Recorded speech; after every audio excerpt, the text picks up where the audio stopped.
Personal FN is privileged to bring to you Mr. Vetri Subramaniam, Group President and Head of Equity at UTI Mutual Fund. Mr. Subramaniam holds over 25 years of experience in the Indian capital markets, mainly in the equity function of asset management. He has to his credit a postgraduate diploma in business management finance from Indian Institute of Management of Bangalore and is a commerce graduate from the University of Madras. At UTI Mutual Fund, in his role as head of equity, Mr. Subramaniam oversees equity assets of over rupees 1 lakh crore. He actively manages UTI Value Opportunities Fund, UTI Long Term Equity Fund, and UTI Children's Career Fund, both savings and investment plan. Cumulatively, in these three schemes, he manages assets of over rupees 11,600 crore. Before joining UTI Mutual Fund in January 2017, Mr. Subramaniam was a Chief Investment Officer at Invesco Asset Management India Private Limited and has previously worked with organizations like Motilal Oswal Securities Limited, Bayer Allen Investment Management, which is a UK-based hedge fund, Caprice Investment Management, Kotak Mahindra Asset Management, Sharekhan.com, and SSKI Investor Services Private Limited. Mr. Subramaniam, thanks for joining. Thank you, Vivek, for having me. So today we'll discuss navigating the waves of COVID-19. So my first question to you, sir, when the novel coronavirus or COVID-19 cases were reported in Wuhan, China, towards the end of the calendar year 2019, did you envisage it spreading to the rest of the world and turning to be a pandemic and causing a havoc? Yeah, that's a very thoughtful question. Requires me to go back in time. But I would say certainly this was not the sort of expectation that one had. In fact, I can remember that I took a holiday in December 2019, and while traveling, you picked up these bites about people starting to get worried that it could be a pandemic, but it did not really even occur to me at that time that this could become very widespread. Having said that, I do recollect that in February. Looking back at the events over the previous 2 months, and I would say even in February, I remember when we were doing our monthly market webinar, our initial description of COVID was that this was merely a disruption of the global supply chain because many businesses and industries in China had to shut down because of COVID. So our interpretation of COVID was that this was something localized in China. It was a disruption to the global supply chain because China is such a large part of global supply chains. But nowhere in even I would say early February were we presuming that this would actually become a global pandemic and would effectively result in a world which looks so different 18 months later that it's virtually hard to imagine. Okay. The first case of COVID-19 in India was reported in Kerala on January 27, 2020. And in the financial capital Mumbai on March 11, 2020. 2 weeks later, Prime Minister Narendra Modi, he announced a nationwide lockdown. The Indian equity market stumbled and hit a low of around 26,000 points on BSE Sensex, which was on March 23rd, 2020. So how did this impact the equity-oriented mutual fund schemes of UTI Mutual Fund, particularly the ones that you manage? And also, what were the measures that you took from a risk management point of view to reduce the negative impact? Sure. So let me put two perspectives on this. First is we don't see our role, particularly in the equity funds, as being asset allocators or choosing to move the portfolio between cash and equity. Our interpretation of our mandate is that the money that is given to us is in equity funds. And to the extent it is in equity funds, we will always keep it significantly invested. Our average allocation to equity in all equity funds is typically in the region of 96 to 98% invested at all points of time. So we don't ever try to time the market in terms of saying, maybe something has happened, we don't understand it, let's raise the amount of cash in our portfolio. Why do we do that? Because I genuinely believe, and I'll share some data as we go along in this conversation, that our approach towards investing is genuinely long-term. when we buy those businesses, we are looking at their track record in terms of their ability to generate cash flow, their ability to deliver a healthy ROC, return on capital or return on equity, not necessarily in every single year, but how they are able to navigate a difficult part of the economic cycle, and how strongly are they able to bounce back when the cycle is more conducive. Now, because of this approach, we've never felt the need to suddenly overnight react to events. Events will keep happening, and the events that really matter, which can never be predicted in advance. Neither did I predict the global pandemic in advance, nor did I predict the global financial crisis in advance, nor did I predict the policy paralysis of 2013 or demonetization happening in 2016, right? So events will keep happening. We cannot base our investment strategy on our ability to react to events. I always say it is better to prepare than to predict or react. Therefore, our thought process was very clear. We had selected a set of businesses because we thought they were strong. They measured well on their cash flow generating capabilities and return on capital. And no doubt there was some, reshuffling of portfolio which may have happened, but I would say it was next to, negligible, frankly. If you look at our portfolio turnover ratios going back to January of 2020, and even today, as you're aware, every month we publish a fact sheet. The fact sheet contains our portfolio turnover ratio. Many of our funds were running at an annualized portfolio turnover ratio of 15 to 20% in Jan 20 before the pandemic. And as of today, including the period of that pandemic, they are still running at 10 to 20% portfolio turnover ratios. So my simple point to you is that we never felt the need to suddenly overnight say, this pandemic has completely upset our thought process about what we thought was appropriate for the portfolio. Let's go and sell all the businesses that we own and buy a new set of businesses.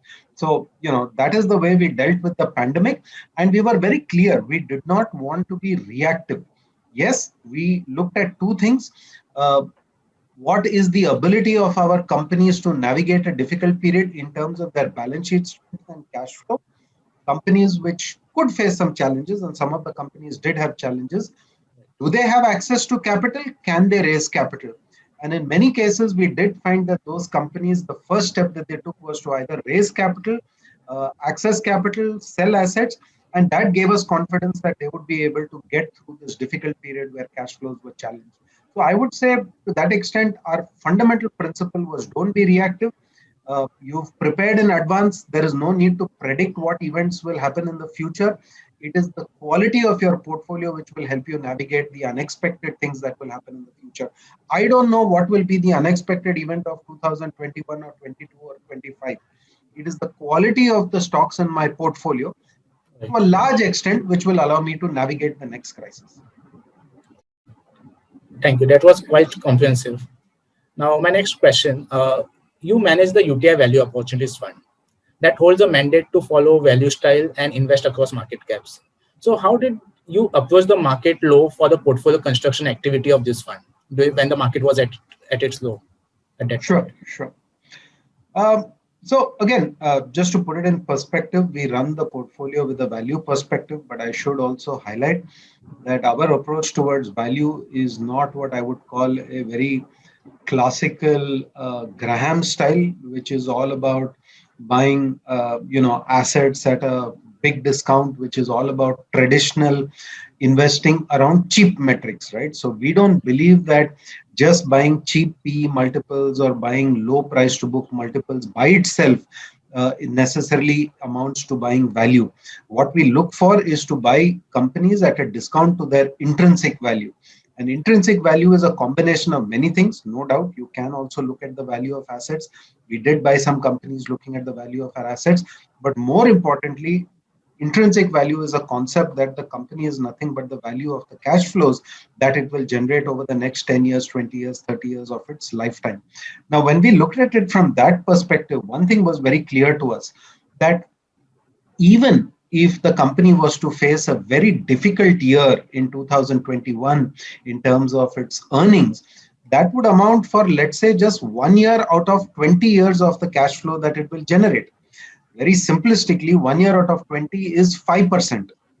Even if you adjust for time value of money, it will not be more than a 7 to 8% impact on the actual value of the company, presuming that in that particular year, the company earns nothing, right?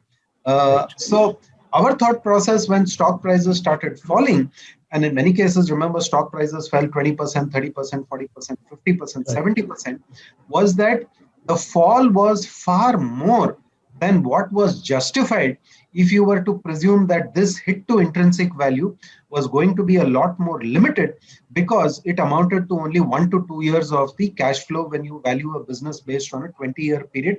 And remember, there is also a terminal value which accrues to a business beyond the 20-year period.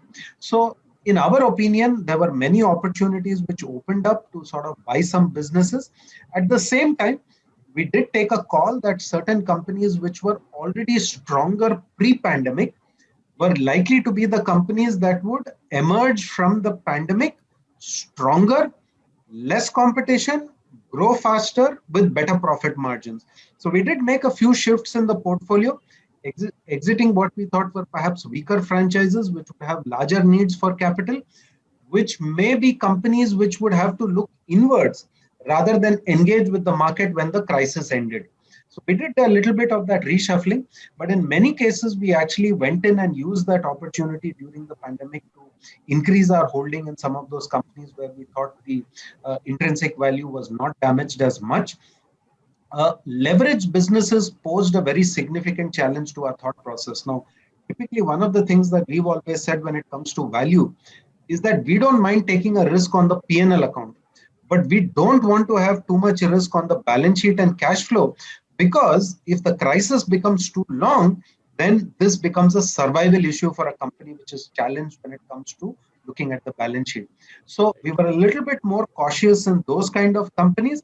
But even there, we did take some risk and say, if companies have access to capital, we should also be willing to provide capital, because it will make the company stronger as it exits through the crisis.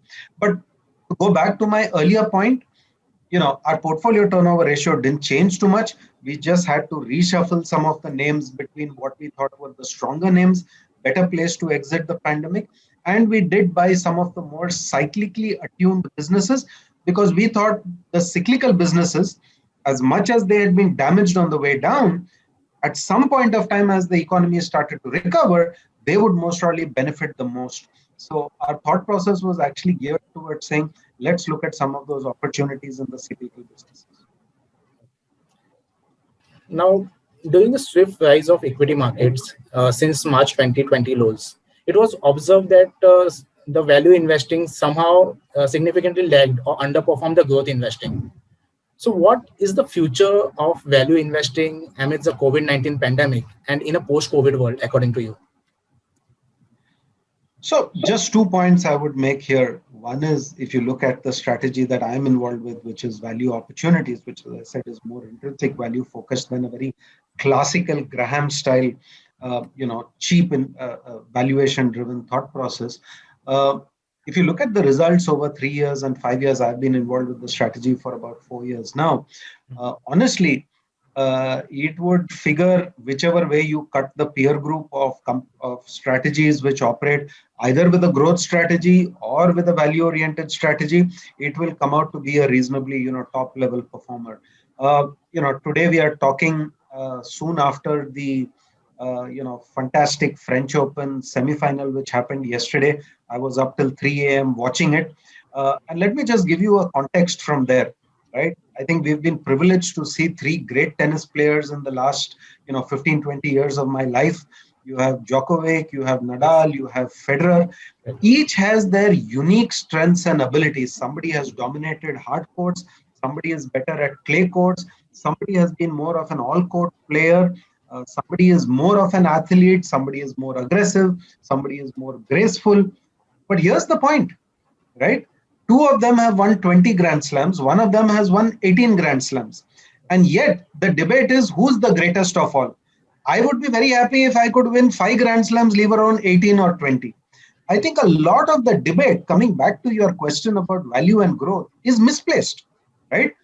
One person dominates the French Open, which is on clay, because his style matches that particular playing surface.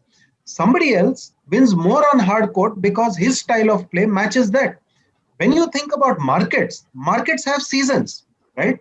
There is a season in which value does better. There is a season in which growth does better. I think what is very, very important is for you to continue to practice what you are best at. When your season comes, you will get more than your fair share of alpha. It will compensate you for the seasons where you will not be a top quartile performer. You may even be a very weak performer. But when you look over cycles, when you look over that 20-year period, you will realize that both growth and value investing can deliver good returns. My only concern about a very traditional value approach of investing, which only focuses on cheap multiples, is that I think that style of cheap multiple investing has a very fundamental issue. The value of businesses no longer lies in the assets on its balance sheet. It lies in brands, it lies in IPR, it lies in technology, it lies in moats around the business. And those are never captured in the balance sheet, right? So I think as long as you think about value investing more as an intrinsic value approach, yes, we will always look for margin of safety. I honestly think over long periods of time, both growth and value can get you to your destination. Just like it doesn't matter whether you are a Federer fan, a Nadal fan, or a Djokovic fan, over 20 years, all have unbelievable track records. Yeah, if you see on a 2-year, 1-year basis, you may find one person looks smarter than the other. But that's the way to think about it. Yeah. So that was a great analogy to differentiate between value and growth style.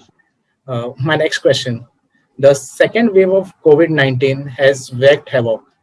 The numbers of daily new cases and the active cases have sort of slowed since the past few weeks. But medical experts now point out at a possible third wave around August or September of this year. The markets, however, appear buoyant and unmoved. So we haven't seen a very noticeable correction since the peak. Do you see these waves of COVID-19 disrupting the wealth creation process through equities? And besides COVID-19, what are the other headwinds or risks that you see right now? So let me put it this way. This second wave of COVID has been very, very painful. I think each one of us has been touched in not a very good way by the second wave, because near, dear, family, colleagues, neighbors, somebody or the other has lost lives or has gone through a very difficult period, right? So the personal aspect of the second wave has been tremendous, and it's created stress for all of us. But when answering questions like this, we have to first look at the data, right? Are we the first country to go through a second wave? The answer is no. Are there countries who have gone through a second wave? Are there countries who have gone through a third wave? Answer is yes. Let's look at what those markets did when those countries went through a second wave and a third wave. I look at the US, I look at Europe.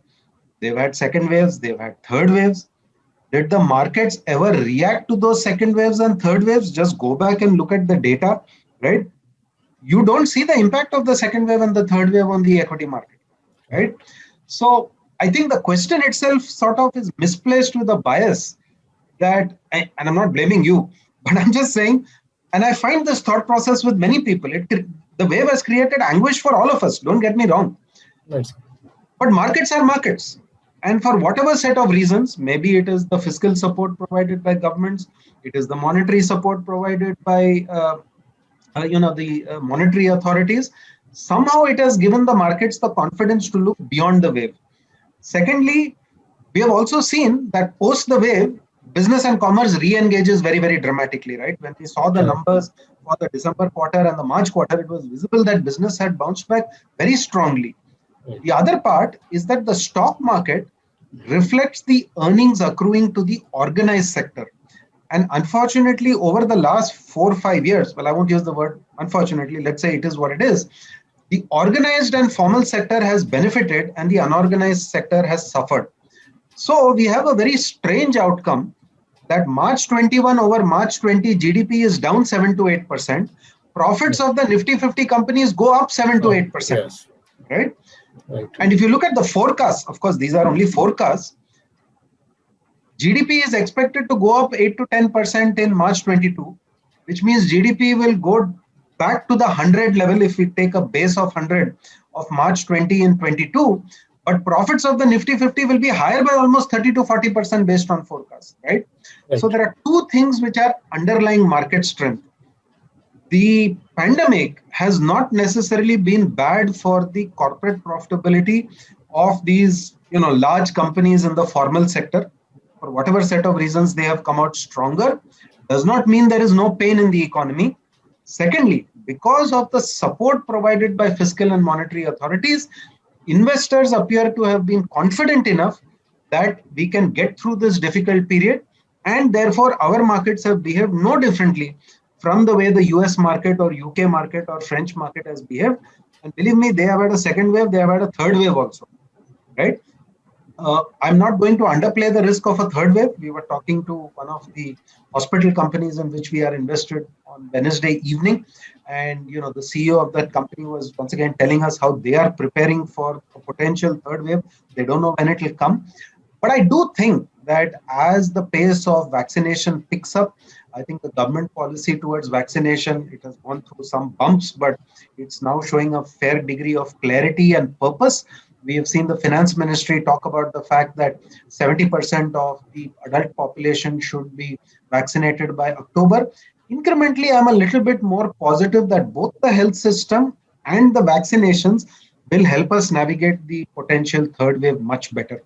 But yes, we should certainly be aware that there is a risk, and therefore the onus is on each one of us to continue to practice those safe protocols, to get vaccinated, to help those who are not as fortunate as us to also get vaccinated, because only if each one of us does better can India as a country do better, and can we continue to move forward as a country and as an economy. But I would tend to be broadly optimistic that we can get through this with the purpose that everybody is now demonstrating. Right. So as you rightly mentioned that India's economy is not hit hard as was seen in the first wave of COVID-19. And you also mentioned about the impact on India's GDP. So do you think India is displaying a V-shaped recovery right now, or do we have to wait for some more time? That's an interesting question. I should just clarify one thing. What we measure is not showing pain, right? All the metrics that we use to measure either GDP or to measure corporate profitability, all of this picks up the data of the organized sector, right? Just because this data is showing a V-shaped trajectory or a sharp recovery or even improvement in profits, we should not presume that there is no pain.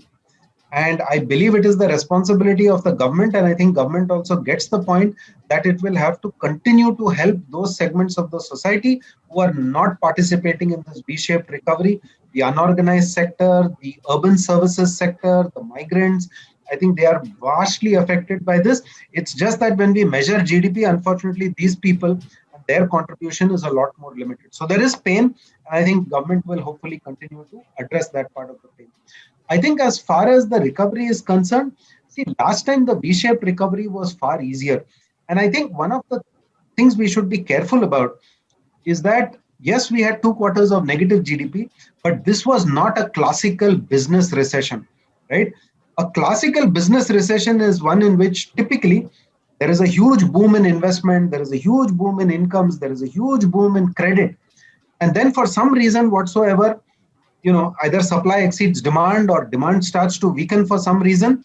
There is a gap between supply and demand. The economy keeps trying to adjust for that excess supply, and everything starts going down in terms of economic activity. You get a recession. The pandemic was not a classical business recession. What happened? Government said there is a pandemic, everybody go home, don't do anything, right? So supply stopped. Supply was halted. You could not produce even if you wanted to. However, to exist, people had to consume, right?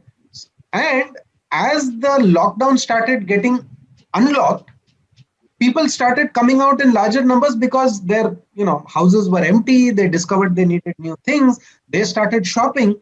The supply was actually struggling to start meeting the demand, right? So the lockdown economics, in my opinion, are very different from a typical recessionary setup in terms of economics, because it was started with a supply side shutdown. As you lifted the lockdown, consumer demand came back and supply struggled to meet the demand, which is why you got the sharp V. I think this time around, the reality, if you look at the data, the lockdown has not been that dramatic, right? Because first of all, only few states did it. B, the period of shutdown has been limited. We remember even when states did the lockdown this time around, they did not shut down the supply side, right? So companies were allowed to function, factories were functioning, the farms were factoring. Only urban services, right? So the salons, the restaurants, the malls, entertainment, those were completely shut down. But they did not shut down the factories of companies, so to speak. They were allowed to remain functional. So I don't think the drop in activity this time around is as sharp as what happened in 2020. And therefore, the recovery also may be slightly more gradual. But there are two things to keep in mind here. One, remember, the global economy was not part of India's second wave, correct? And the global economy actually is demonstrating a lot of strength. The US economy, in particular, coming out of the lockdown now very rapidly over the last 2-3 months, right? Their vaccinations will reach entire adult population by July 4th. That's 25% of the global economy. China, for whatever set of reasons, anyway, never went through this whole pandemic related issue. That's 40% of the global economy, two economies put together. Europe also catching up quite fast in terms of vaccination. So when you look at India's data, my sense is that our initial pickup of growth as we come out of the second wave will actually be led by the global economic strength. And therefore, exports are likely to be the lead driver of the economy. Domestic consumption will come back, but come back slightly more slowly. B, this time around, supply was not fully shut down, so there is a lot more balance. Domestic services will take the longest to come back to full levels of demand. So it will be slightly more gradual, but again, I think the collapse itself was not so sharp, and therefore the recovery also need not be as sharp as what had happened in 2020. So very long answer, but I hope I gave some perspective. So this also reminds me that RBI in its latest annual report, it observed that the asset price inflation or rising stock markets in times of GDP contraction, it possesses the risk of a bubble. So does a rising stock market worry you at this point of time? Or are you of a view that there is a decent margin of safety available across market caps? So I'm not going to go down the bubble discussion route because, we can keep discussing what is a bubble, and I don't think there is any clear answer to that. I don't think there is any one metric which tells you with 100% clarity what is a bubble and what is not a bubble. But I think the question you asked, or rather the phrase you used right at the end, margin of safety, I believe as an investor, that particularly my sort of context as being more value oriented is very, very important, right? Now, the only way to interpret margin of safety is to look at aggregate valuations. You can choose whichever metric you want. You can look at price to earnings, you can look at price to book, you can look at dividend yield, you can look at price to free cash flow, because let's say free cash flow is a better metric than some of these asset-based multiples. Whichever way you look at it, I would tend to agree with you. Valuations are elevated. They are either rich or they are expensive. And it doesn't matter, large cap, mid cap, small cap, relative to their history of the ranges in which these valuations move, they are expensive. So is there great margin of safety? I would have to agree with you. I don't think there is any great margin of safety. I have learned this the hard way over 20 years.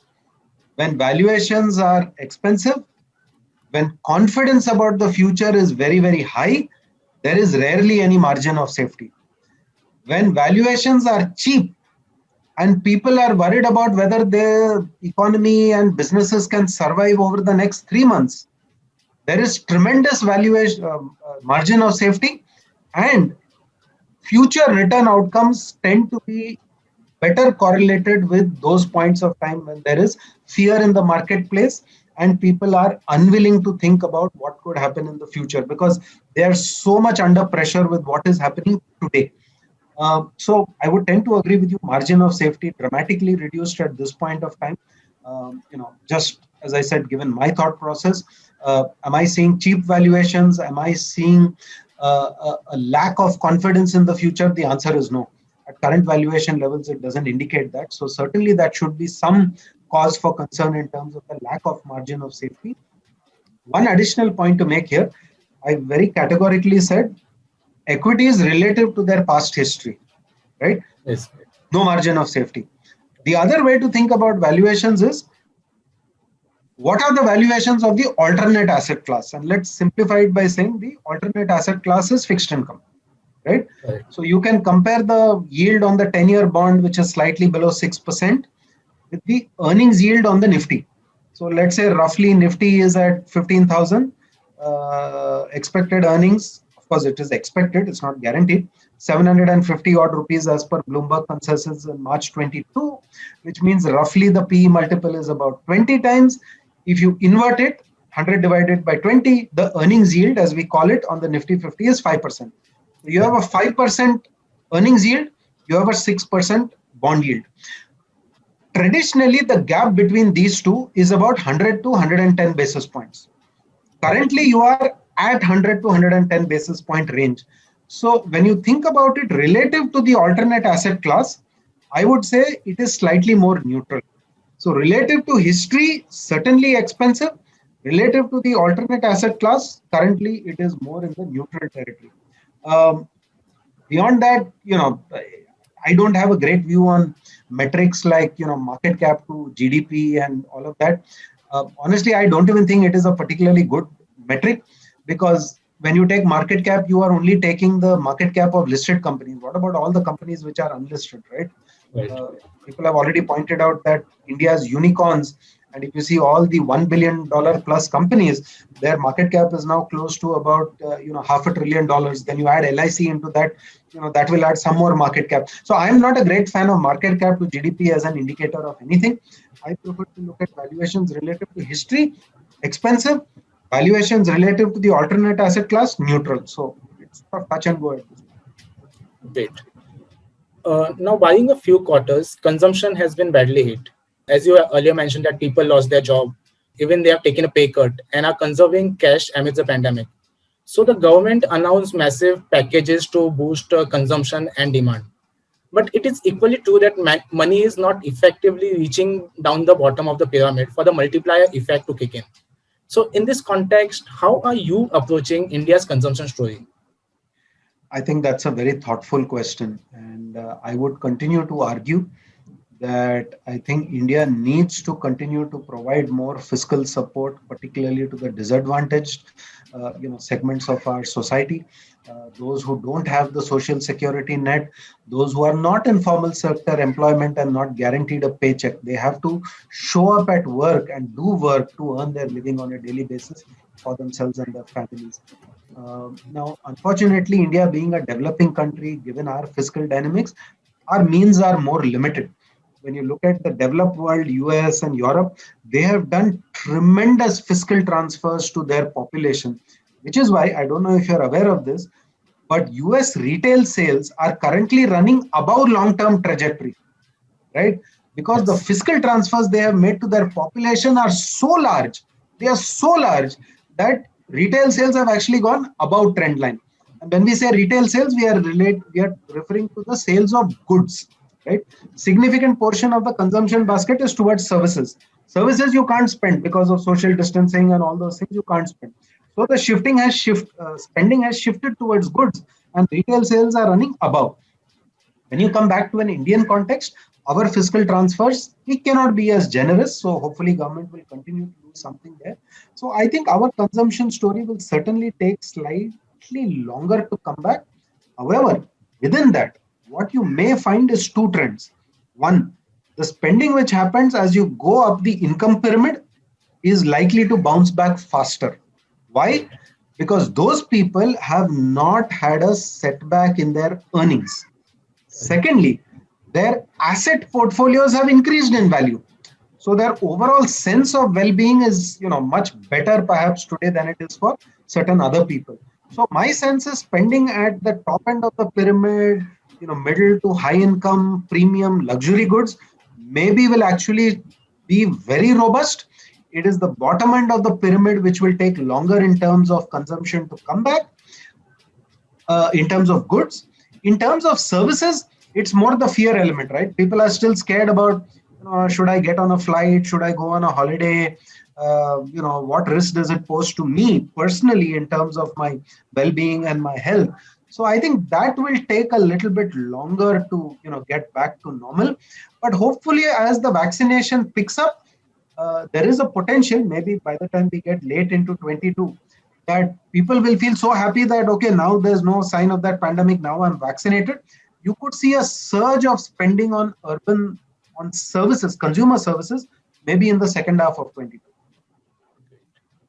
So, as we navigate the waves of COVID-19, which sectors or themes, in your view, will be laggards and which ones will be the ultimate winners? Also, how are you approaching the defensive versus cyclical stocks at this moment? Sure. So, I have not been a great fan of the cyclical versus defensive. These are labels. And labels are misleading because they cause you not to look at the underlying nature of the business, right? Right. For the longest time, we were told IT, very defensive, slow growth business. We found valuations very, very cheap in 2017, 2018. Nothing happened for 1 year. And then in the last 2 years, it goes to the races. Stocks take off in terms of earnings, they take off in terms of valuations. And now suddenly everybody says IT is entering a new era. It will have strong growth because everything is driven by technology. So now I don't know whether people think of IT as defensive anymore. So, these labels are very misleading. So point number one, don't go by labels. We certainly don't think in terms of labels. We prefer to think in terms of where does the valuation opportunity lie? Where does the opportunity in length of the growth runway lie? That's a better way to think about it than getting stuck in these labels of defensive and cyclical. So I would not go down that path. The only point that I would make there, we did find some of the commodity areas attractive on a price to book basis, during the pandemic last year. We have been surprised by the improvement in their profitability and the selling prices that they have got for many of these commodities. I'm not sure how much of that is sustainable. The multiples have moved up quite dramatically in those areas from being at a discount to book to trading at 2x book. So that's an area where incrementally we would tend to be a little bit more cautious. Our sense is that these high commodity prices and high profitability are more an outcome of supply disruptions than they are about sustainability of growth and sustainability of those prices. As regards your other point about which will be laggards, I don't tend to think so much in terms of who will be a laggard, who will not be a laggard, because things always surprise you. Right? For 1.5 years, we kept buying pharma companies because we thought they were attractive. We never knew that suddenly in the third quarter of 2020, after a pandemic, pharma stocks will end up becoming the best contributors to our portfolio at that point of time. So I don't look at it in terms of who will be laggards. As I said, every company will go through its own cycles where their earnings performance will look better. My perspective today is guided more by one thing. We are going through the challenges related to a second wave. There could be a third wave. How well are my companies positioned to navigate that? Even if they experience a second wave or a third wave, what is more important is their ability to get through it. And when they exit on the other side, are they able to gain market share and profitability because their weaker competitors could not engage with the market at that point? So I prefer to think about it that way. So I don't have a strong view on who will be laggards or who will be better. But if your question is about valuation-based approach, I would say we clearly see some value within the marketplace, within financials today. There is concern about asset quality, but we think that is reflected in the valuation. So we are still positive in many of the financial names. We think there is still the healthcare space, not as cheap as it was last year, but we still think these are more mid-cycle valuations relative to the growth opportunity. And we also think the whole automobile space, it was going through challenges much before the pandemic happened. As and when consumer incomes start to revive, the structural growth opportunity in auto should sort of re-emphasize itself.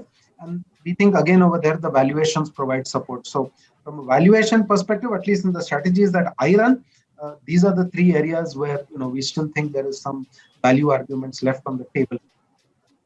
Okay.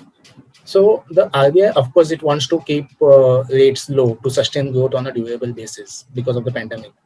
But do you see RBI's current accommodative monetary policy stance turning counterproductive at some point of time? And also, how are you approaching the rate-sensitive sectors in the current scenario? Sure. Um, I think there are two aspects to this, right? And we cannot ignore the fact that RBI's actions are part of a globally synchronized and pretty much the same thought process shown by central banks across the world, right? Whether it is the US Fed, whether it is the European Central Bank, whether it is Japan, whether it is India, all central banks have behaved similarly. Provide abundant liquidity to the market. And in RBI's case, you would ask this in a different context.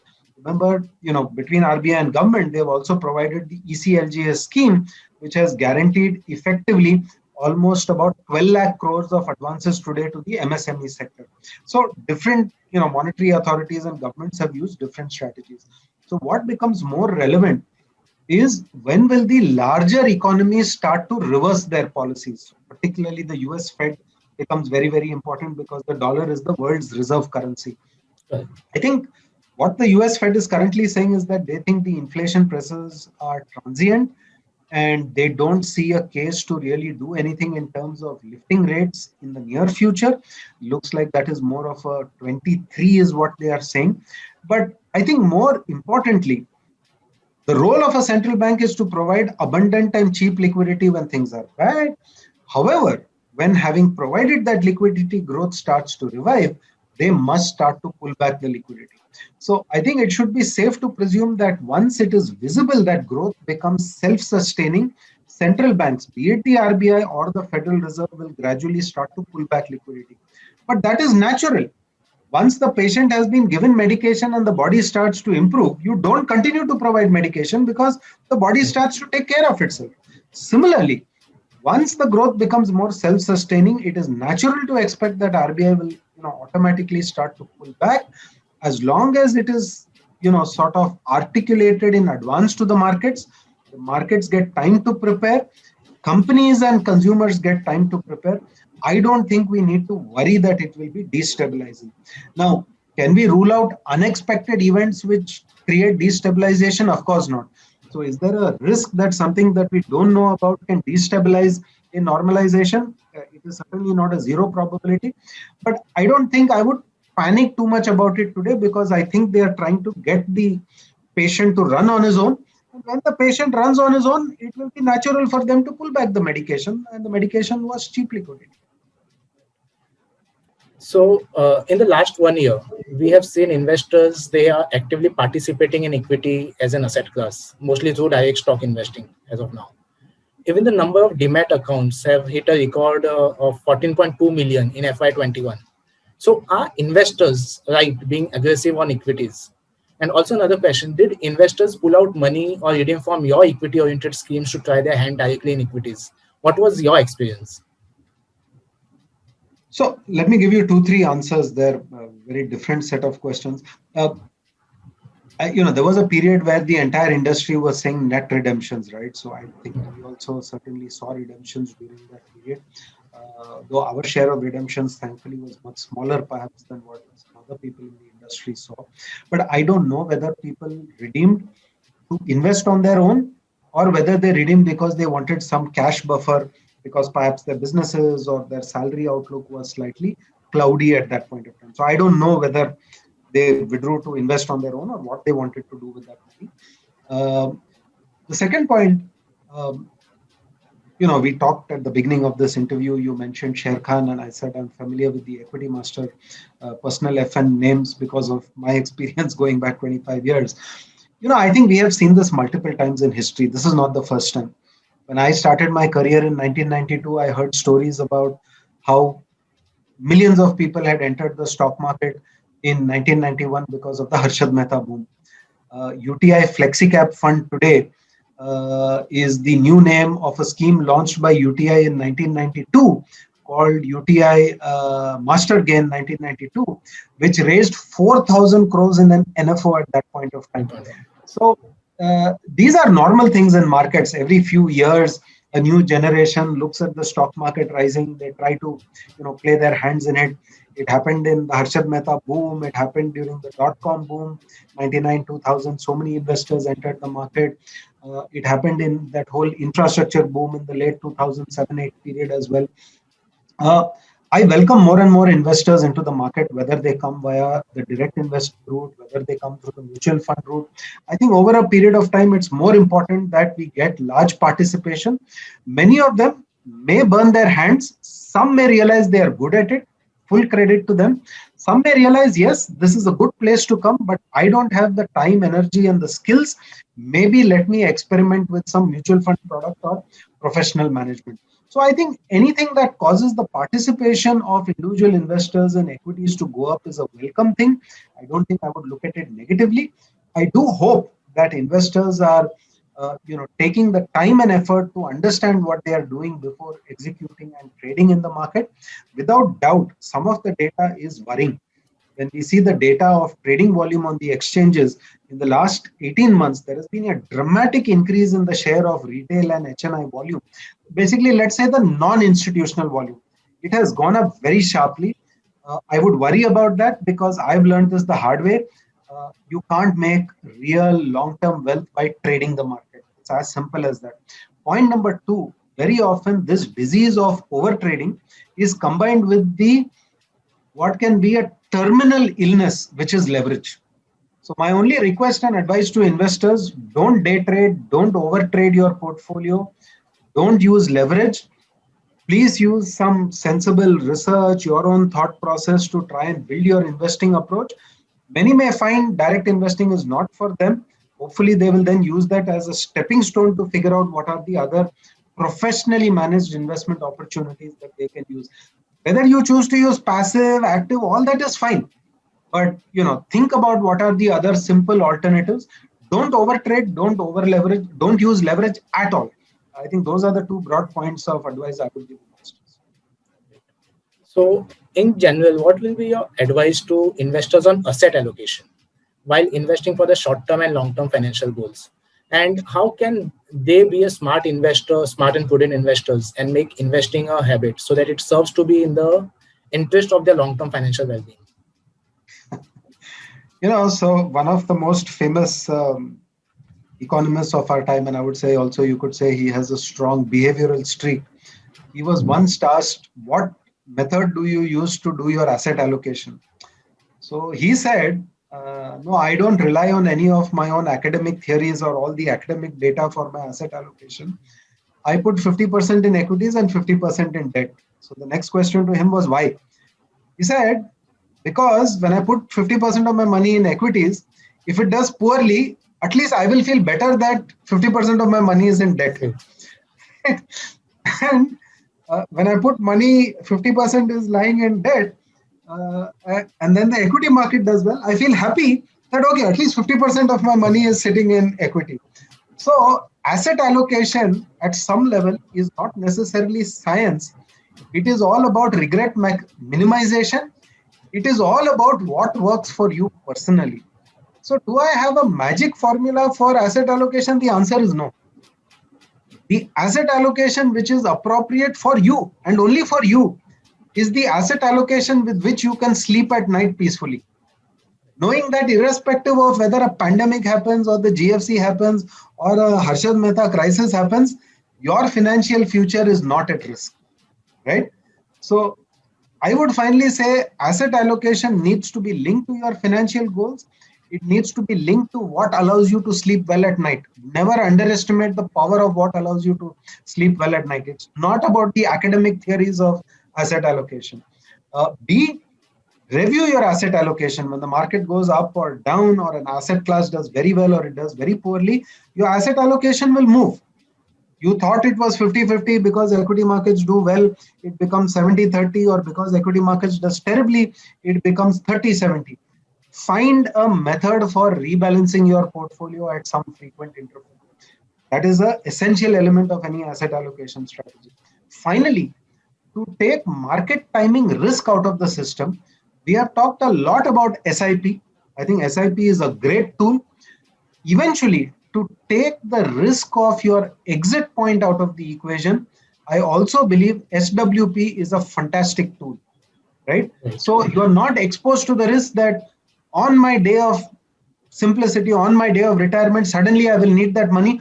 What if that day the market has collapsed because of a pandemic? Don't worry. Think of it as an SWP. You just need an income stream. As the asset classes bounce back, your portfolio value will take care of itself. So Right. simplify asset allocation, what helps you sleep at night, rebalance, SIPs, SWPs, keep it simple. That was a great insight and guidance.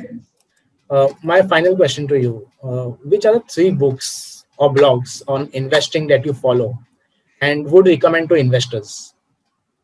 Right, right. Um, Three books is very, very difficult. I have to give you more than three books. But let's start at the beginning. So, sometimes people ignore the academic knowledge that has gone into investing and only want to read about who was successful and why they were successful. Two books by Peter Bernstein, who I Mhm. consider a great academician, theoretician, and a fantastic writer.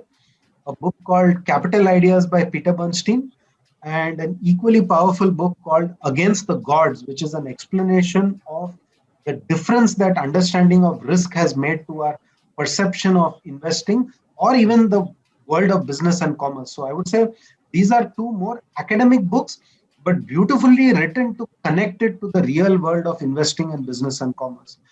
Uh, from a more practitioner point of view, I think to me personally, Howard Marks' Most Important Thing, absolutely fantastic book, particularly about thinking about the concept of value, acting against the crowd. When do you find that margin of safety? When do you not find margin of safety? Spectacular book. The other book, Phil Fisher, which is actually very different from Howard Marks' thought process. Because I think Phil Fisher's philosophy was very, very different. You identify a few good businesses and then you do nothing. You just sit on them and stay invested for the longest time.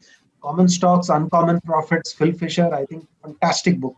Very different thought process, but I always say there are many schools of wisdom. You must partake all of them and then choose what works for you personally. Another book which I would say sort of a classic book on investing. Well, not really a book, but clearly, if you just read all the 30 years of the Warren Buffett annual reports, basically the chairman's letter, that's a classic in terms of just giving you an understanding of what is important from a investing context. I would say, yeah, these are some of I would say my favorite books. Yeah, uh, just one further book I would add to that very recent book. See, a lot of the literature on behavioral finance, Daniel Kahneman's book is fantastic, but it's a very difficult book to read. Let me admit, it took me 2, 3 sittings, few months apart to finally finish the book. But I think Morgan Housel's Psychology of Money, fantastic book. 200 book pages, easy to read. So if you don't want to read Daniel Kahneman or Dan Ariely, just read Psychology of Money. I think it will open up the whole psychological aspect to you, beautifully. I think that would be it as far as some of my top book recommendations would be. Just one further point: read widely. Don't just focus on investing books. I think some of the books which to me have made the biggest difference in my understanding, which then connects back to investing, have nothing to do with investing. Right? Yuval Noah Harari's Sapiens, I think, is a complete classic of the last 10 years. If I go back, Bill Bryson, A Brief History of Nearly Everything, again, classic book. I think just the framework it gives you for thinking about the world is just, mind-boggling. So read from other subjects as well. Recently, book called Range by David Epstein. Again, fantastic book. Some of Malcolm Gladwell's books, just the way he lays a picture for you to think about the world. Again, fantastic reading. Not directly connected to investing, but that will build your framework before you're able to understand investing. Very quickly, moving on to the blogs. Morgan Housel's blog is, mind-bogglingly good, so you should certainly read Morgan Housel's blog. The other fantastic set of blogs are by a firm called Ritholtz Wealth Management. And there are a series of writers, starting from Barry Ritholtz himself, to Ben Carlson and a number of the people who work at Ritholtz Wealth Management. They all blog individually, but I think all five of them are absolutely brilliant, bloggers. So I would certainly urge you to listen to them. Finally, more than blogs, I would also say there are some fantastic podcasts that you could listen to. Many of Barry Ritholtz's team also do their own podcasts. Some are on Bloomberg, some are separately available on Google Podcasts or any of them. I would certainly listen to some of those. One particular podcast I would call out, Invest Like the Best by Patrick O'Shaughnessy. Fantastic blog because every week he talks to somebody with a very, very different perspective and thought process about their personality, how they got into investing and how they do it. That's, I think, another great podcast to listen to. So that was a great guidance and insights from you, sir. So thank you, Mr. Subramaniam, for your valuable time and insights. I'm sure investors will immensely benefit from your views. Thank you, sir. Thank you so much for having me, and I hope everybody enjoys listening to this, and more importantly, take care, be safe. Thank you. Thank you, sir. Mutual fund investments are subject to market risk. Read all scheme-related documents carefully.